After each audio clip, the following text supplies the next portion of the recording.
안녕하세요. 뉴스반장입니다. 대한민국에 누구든지 과오가 있거나 또 아니면 불법 행위를 하면 거기에 대해서 책임을 져야 되는 것이죠. 그것은 법무장관도 그렇고 총리도 그렇고 국회의원도 그렇습니다. 추미애 장관 문제에 대해서는 지금 벌써 며칠째입니까? 국민의힘은 시민단체가 아니고 제1야당 아닙니까? 저는 정말 이제는 여기서 좀 벗어나서 오늘이 마지막 날입니다. 저는 국민들께서 절망하실 거라고 생각합니다. 제발 이제는 좀 국정을 논의했으면 좋겠습니다. 진심으로 말씀드립니다. 사흘간 진행됐던 대정부 질의가 마침내 모두 끝났습니다. 사실 이게 대정부 질의인지 추미애 법무부 장관의 청문회 시즌2인지는 잘 모르겠습니다. 집요하게 물고 늘어지고 또 발목을 잡고 깐데 또 까고 국힘당 국회의원 8명이 사흘 동안 주구장창 같은 질문과 말을 반복했는데요. 도대체 뭐 하자는 건지 정말 알 수가 없었습니다. 이렇게 소중한 대정부 질의 시간을 오로지 정쟁을 위한 아무 말 대잔치로 다 써버리다니 놀라울 따름인데요. 헌정사상 이런 정당이 또 있나 싶었습니다. 그런데 말입니다. 저는 이들이 이런 작태를 보면서 또 다른 생각을 해보았는데요. 국힘당이 왜 저토록 추 장관 아들에게 집중하는 걸까? 혹시 다른 의도는 없는 걸까? 곰곰이 살펴보고 따져봤습니다. 그리고 다시 한번 저는 놀라게 됐는데요. 이들의 추 장관을 향한 공격과 여론전으로 정작 우리가 알아야 할 사실들이 묻히고 있었던 겁니다. 순간 소름이 쫙 돋았는데요. 역시 공작 전문당스러운 꼼수가 숨어 있었던 거죠. 이들의 이런 뻘짓으로 정작 놓치고 있었던 건 뭐였을까요? 이들의 성동격서는 이런 것들을 숨기기 위한 거였죠. 추 장관 건으로 덮여졌던 뉴스들, 한동훈과 이동재의 검언유착 사건, 윤석열 일가에 대한 수사, 삼성 이재용 부회장 사건, 사랑제일교회 정광훈 사건, 국힘당 주호영 23억 원, 국힘당 박덕흠 73억 원, 조수진 11억 원 재산 누락 신고, 한명숙 전 총리 사건, 국회 패스트트랙 사건, 나경원, 장제원, 홍정욱 자녀 사건, 국힘당 조혜진 선거법 위반 사건, 윤상현 선거법 위반 사건, 공수처 설치 방해 등 실로 엄청난 사건들이 수면 아래로 덮여져 버린 겁니다. 이들이 노린 게 진짜 이런 게 아닐까요? 그중 제일 큰 건은 저희도 모르는 사이에 검경수사권 조정안이 검찰청법 등 대통령 영안이 마련되는 과정에서 초안과 다르게 검찰의 권한만 대폭 확대됐다는 건데요. 내용을 보면 이렇습니다.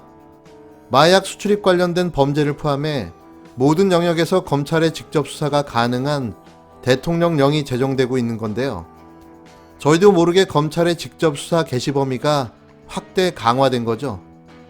어떻게 이런 일이 있을 수 있을까요? 아직도 곳곳에서 개혁을 방해하는 세력들이 존재한다는 이야기인데요.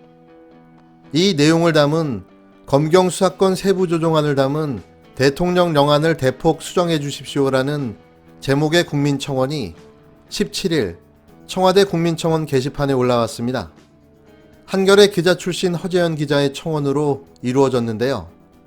아래 링크를 걸어두겠습니다. 꼭 청원에 동참해 주셨으면 합니다.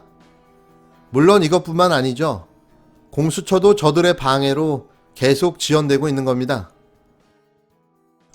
그리고 18일 마침내 터질 것이 터졌는데요.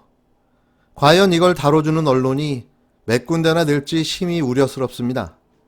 국힘당 박덕흠 의원이 국회 국토교통위원으로 있던 최근 5년 동안 박 의원과 가족들이 대주주로 있는 건설사들이 국토교통부와 국토부 산하 기관으로부터 공사 수주와 신기술 사용 명목으로 1천여 건 여원을 지급받은 것으로 확인됐습니다. 시민단체들은 이해 충돌을 넘어 박 의원 가족회사라는 것을 모를 리 없는 국토부 산하 기관들의 공공연한 뇌물성 일감 몰아주기라고 주장했는데요. 박 의원은 지난 15일 가족 기업들이 피감 기관인 국토부, 서울시 산하기관에서 400억여 원 규모의 공사를 수주했다는 의혹과 관련해 직권남용과 부패방지법, 공직자윤리법 위반 등의 혐의로 경찰에 고발된 바가 있습니다.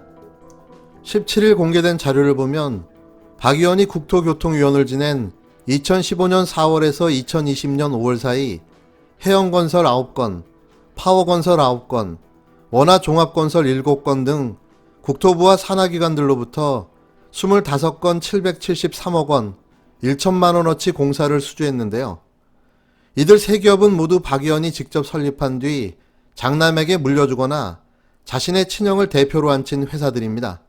이들 기업의 실질적 오너인 박 의원은 해영건설 지분 51%와 원화종합건설 주식 50억 원어치 등 128억의 주식을 보유하고 있어 이해충돌 위반 논란에 휩싸이기도 했는데요.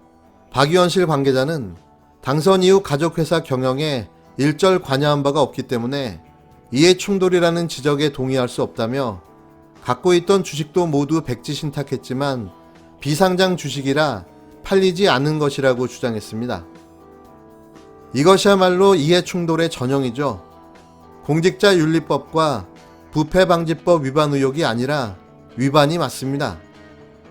자신의 이익을 위해 국회의원이 되어야 했던 사람들, 부동산 3법을 통과시키기 전 강남 재건축 아파트를 구매하고 그 특수로 돈을 번 사람들, 국토위원을 무려 3선, 그러니까 12년 동안 자신의 부를 챙겨온 사람, 그게 바로 국힘당 22명의 국회의원과 박덕흠 의원인 겁니다. 이런 사람들이 국회의원이라는 게 국가적 수치인 거죠. 하루빨리 제대로 처벌받고 단죄되길 바랍니다. 끝으로 마침내 드디어 비로소 파이널리 아기다리고 고기다리던 반가운 소식을 전해드리게 돼서 정말 기쁩니다. 나경원 전 미래통합당 의원의 자녀비리 의혹 수사를 수사 중인 서울중앙지검이 최근 사건을 재배당하고 재차 고발인 조사에 나섰습니다. 이번엔 진짜 수사를 시작한 거겠죠? 사건을 이렇게 묵혀놓으면 사건이 잘 익나요? 윤석열 일가에 대한 재수사에 이은 또 하나의 낭보인데요. 끝까지 지켜보고 감시하는 걸 늦추지 말아야 할 듯합니다. 나 전 의원은 딸이 2012년 성심여대 특수교육 대상자 전형을 통해 입학하는 과정에서 부당한 특혜가 있었다는 의혹과 한국스페셜올림픽위원회 위원장을 지낼 때 남편 지인의 딸을 위원회 직원으로 부당하게 채용했다는 의혹, 홍신학원 이사장인 나 전 의원이 이사장인 아버지와 함께 여동생이 운영하는 유치원 건물을 헐값에 임대해줘 법인에 손해를 끼쳤다는 의혹 등으로 고발당했는데요. 무려 7번의 고발에도 11개월 동안 피의자 소환 조사조차 하지 않고 버티던 검찰이 마침내 수사를 시작한 겁니다. 이런 치외 법권적 인간이 대한민국에 존재할 수 있을까요? 뭘 하면 7번 고발을 당해도 11개월 동안 수사를 안 받을 수 있는지 비법을 알고 싶습니다. 대한민국 국민들은 어떤 누구라도 법 앞에선 최소한 평등하길 원합니다. 지위의 높고 낮음이 아니라 잘못하면 누구라도 벌을 받아야 하는 정의가 보고 싶을 뿐인 거죠. 제발 그걸 보여주시기 바랍니다.